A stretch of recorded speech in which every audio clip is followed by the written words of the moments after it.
Hi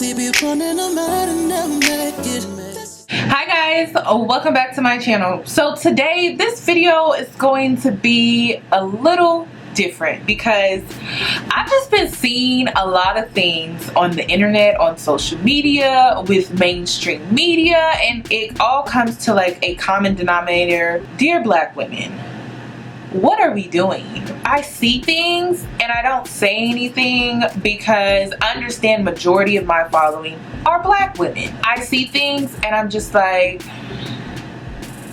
now why would she do that? So I spoke about this on my live and I'm going to speak about it again, and I keep seeing this, like it keeps reoccurring.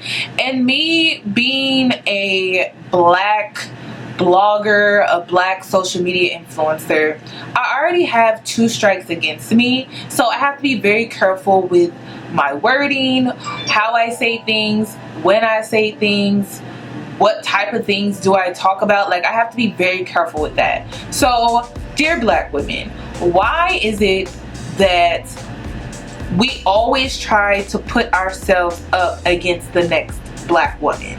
It's not always this person and this person putting themselves up against each other. It's other people, it's their fans, or it's their following, or it's their audience. Prime example, and like I said, I spoke about this in my live, we have Passion Jones over here and we have Ivy over here, Dear Ivy over here.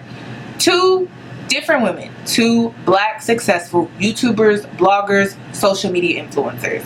And then we have this Black woman in the middle. She's a fan of both, right?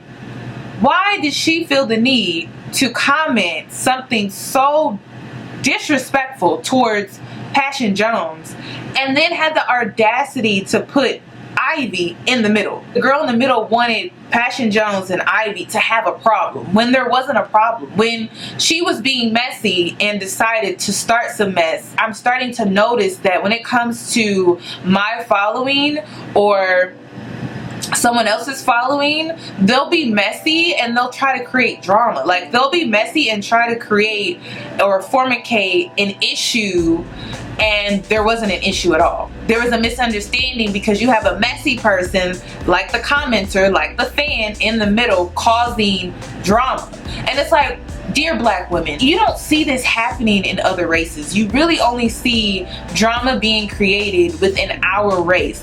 You really don't see the Caucasians, and I'll say that, the Caucasians putting up another big influencer up against another big influencer, praying that they go at it. Like, you really don't see that.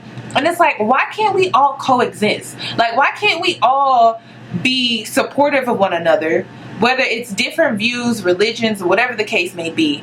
I don't have girlfriends in my life that agree with everything that I do, and I don't agree with everything that they do, but I respect it because they're my girlfriends. It's like, we can have disagreements, we can be different and still coexist and still support each other. Like, why is it that to support a person now, it's like we have to support them 100% or fully? Why is that? Like, why can't we just coexist and support each other and still have our differences? Well, I don't like what she do. I don't like that, so I'm gonna unfollow her. Another thing that I noticed, whenever I speak out against issues, people like to be messy and say, oh, she's talking about her. Like, when I talked about the whole Queen situation, about how she said that she doesn't feel that she should be responsible for other people's kids and that she's grown and she should be able to do what she wants. I didn't agree with that. But it wasn't that I didn't agree with it because of her and the fact that she said it. I didn't agree with that because I see a lot of people who are big influencers, famous people who are in these positions of power and influence where they literally influence the younger generation. I feel like if you're in a position of power like that, you should take some type of responsibility, some type of accountability when it comes to your actions and how it influences the younger generation. So she's not the first famous person, blogger, influencer that has said that, and I just don't agree with that statement. It has nothing to do with Queen on a personal level. It had everything to do with the fact that she said that, and it's like, okay, well, if God put you in that position to have this huge influence over the young generation, why not take some accountability and do something positive with it? Why not? And when we were growing up as kids, and the reason why I feel how I feel, yeah, I feel like parents should be parenting, but not everyone has the luxury of good parenting. Not every child out here has the luxury of good parenting. If God puts me in a position to influence the younger generation, I'm going to do something positive with that. Even if that means that I need to better myself and make sure what I'm putting out, or the content that I'm putting out, is positive, is going to help people, help the younger generation, help guide them through life. So that's my whole thing on that statement that I had made on my Instagram. But of course, people took what I said and they fornicated some story or some belief that they had in their head and created it into drama. And so because I didn't want that on my page, I went ahead and deleted the shit off my Instagram, because I didn't want it to turn into this, oh, she's this, and oh, she's saying this. And there was a commenter who said, oh, you're over here throwing stones at a glass house, and you're doing this and you're doing that. That was the main reason why I cropped out her name. I had a follower who sent me the screenshot and she was like, can you believe this, or whatever, and I was like, no, I can't. So I cropped it out, Queen's name, and I spoke about it on my platform publicly, because I have a voice and I like to use my voice and I like to state my opinions and I like to create dialogue and conversations with you guys on a personal level. Like, how else can I be personal with you guys if I don't speak on these things, if I don't bring up these topics? I feel like not enough people are talking about how people who are influencing the younger generation are low-key poisonous. Like, you're poisoning a whole group of kids. These kids are going to grow up to be adults. They're going to be the ones who are going to take care of us when we get old. Who do you think is going to take care of us when we're in nursing homes? We can't go to the bathroom on our own, so they have to help us go to the bathroom or change our bed pins and things like that. Who do you think is going to be doing that stuff? You think it's going to be people our age or the younger generation? So that's why I spoke out against that, because to me, it's like, what are we doing to help the younger generation be successful? I feel like it's our job, the generation before us, it's our job to make sure that we are grooming them, whether they're our kids or not. And that's where the accountability comes in. It's whether it's our kids or not, we still need to take some type of responsibility for making sure that they are successful. Another thing that I noticed about this social media infested, driven generation, when, I don't know, I think his name is Jeffrey Owens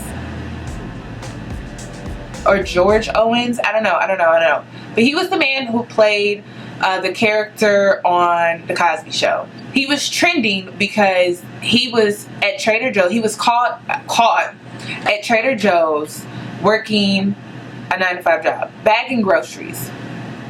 Some of the comments that I saw were very disgusting. It was disgusting because you have a man who was doing what he needed to do to provide for his family, which meant he was working at Trader Joe's, bagging groceries. And people were looking down on him for that. People were making it seem like they were too good for a 9-to-5 job. If they made it on a TV show and that was like the highlight of their career, that they would never go back to working a 9-to-5 job. I'm not one of those people. Like, no, I don't work a 9-to-5 job right now, but if that's what I had to do for me to provide for me and mine, that's what I'm going to do. So it was very disgusting to see how so many people were looking down on him for working a regular job. And it's like, what is it with that? I've started to notice a pattern with that. Like, people look down on you for working a regular job. Everyone's supposed to be a celebrity. Everyone is supposed to be famous. Everyone is supposed to be a social media influencer. And we're going to look down on someone who's bagging groceries at a grocery store? I used to bag groceries at a grocery store. It helped me get to where I am right now. So to see those comments, it was very disgusting. To see people highlight it like, oh, ha ha ha, he's working at a grocery store. It was very disgusting. Like, it was so disgusting seeing those comments. Another thing that I wanted to talk about, this whole Cardi B and her ex-roommate situation. I've been in a situation like that. So I'm kind of like in the middle. Like, honestly, Cardi has a right to be upset. But then also, if it's true, I'm gonna say that if it's true, it may not be true. This girl may be lying on her, whatever the case may be. But I was in a situation like that, and I spoke out about the things that my ex-roommate did to me. And it wasn't to tear her down, make her look bad. It was to speak my truth, what I went through at that time, and to share my story, my experience, because I've been in a situation like that. I know what it feels like to live with someone and be miserable, to help someone and they turn your back on you. Like, I know what that shit's like. So it's like, I kind of agree, you know, I don't really agree. I kind of can understand where her ex-roommate is coming from. But if it's true, only if it's true, she's just speaking her truth. You know, like, why is Cardi getting so upset about that? And I feel like sometimes certain people don't want the truth to come out, but you can't run from the truth. You gotta own it. And if she did that, if she did half the things that her ex-roommate is saying that she did, just own it and move on. You're not that person anymore. We all grow and we learn and we move on. I still don't hold the things that my roommate did to me. I don't hold it against her till this day. I feel like that's where she was at that time. That's where she was at mentally at that time. And that's just that. So when it comes to Cardi, it's kind of like, if what she's saying isn't true, just handle it legally behind closed doors. And it just makes her look guilty. A lot of people are saying that this girl is doing it for clout. She's doing it, I really wish that word would die. She's doing it for clout. She's doing it for all the wrong reasons. And she's crazy, like she has a mental health issues. If all of those things are true, just handle the shit in court. Just handle it off the internet. There's no need in going back and forth. Why do all of that? Just handle it in court and move on. I'm really tired of seeing fans and followers put other social media influencers, YouTubers against each other, including fans like Cardi and Nicki. I'm just really tired of seeing black women being put up against each other when we can all win, when we can all be on the same team. And the same thing with Lovely T and Unwind with Tasha, how the fans were putting them up against each other, like, we're gonna battle for who's better. It's like, stop. Like, just stop. Like, we can all coexist. We can all eat off the same damn table, and we can all be successful. There's no need to throw jabs at the next person or put the next girl up against this girl to create drama, to make it more entertaining. Like, we can all be successful, eat off the same damn table, as long as we're working hard. I don't understand why there has to be this beef, why there has to be this drama, why there has to be this competition. If you are doing what you're supposed to be doing, if you're following and walking in your footsteps, you don't have to worry about the next person taking your spot. Your spot can't be taken because you're walking in your purpose. Only you can fulfill those footsteps. So to feel threatened or to get upset, maybe in some cases, like with Nicki Minaj, I just feel like God is pushing her in a different direction at this point. Her career is taking a turn, and it could be for the better if she was more positive about it, but she's not taking it positively. She's taking it like, oh, this girl is trying to take my spot. Maybe God is telling you to move on and do something bigger and better with your brand and with your empire and what you've built. Like, sometimes it's not about, God has a way of changing your path. God has a way of steering you to the next level, and if you're fighting him on that, it just makes you look crazy. Only you can fulfill your footsteps. So if you walk in your purpose, only you can fulfill those footsteps. So this pretty much completes this video.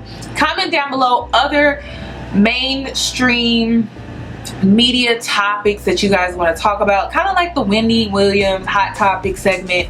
Let me know what you guys want me to talk about. Send me DMs, send me stuff on Instagram. I will start making these on a routinely basis. I was trying to do the whole my advice video, but I don't really feel like it was successful.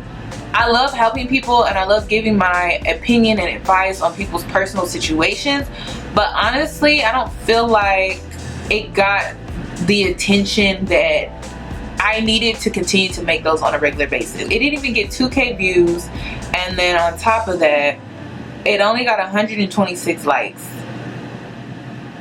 And that's not good for someone who has 85 K followers. So will I be making those again?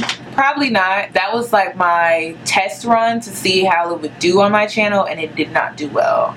So you guys seem to like these hot topic type videos, so I will start doing those on a regular, giving my opinion on, you know, my commentary on different things that are happening on social media, on Instagram, on the Shade Room, just in the media in general. Maybe even start venturing over into the news and things like that. Just start sending me things that you guys want me to talk about that's kind of trending, that's kind of hot topic type things. And yeah, thank you guys so much for watching, and I hope to see you in my next video. Bye! Beautiful words, don't wanna taste it. That's just so beautiful love, don't wanna face it, no. I'm tripping, up and sipping, that's how I control this feeling you keep giving. I keep on hitting it up. I can be the perfect young nigga for you, baby. 'Cause your love's got me